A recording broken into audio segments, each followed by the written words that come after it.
धर हे देवरा ऐसन सुंदर खोपाय अमर भीग गलैना।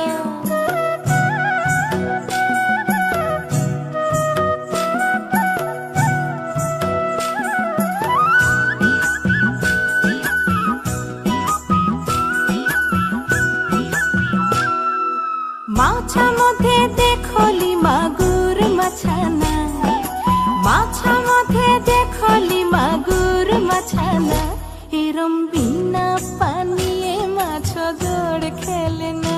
छाता धर हे देवरा ऐसन सुंदर साड़ी अमर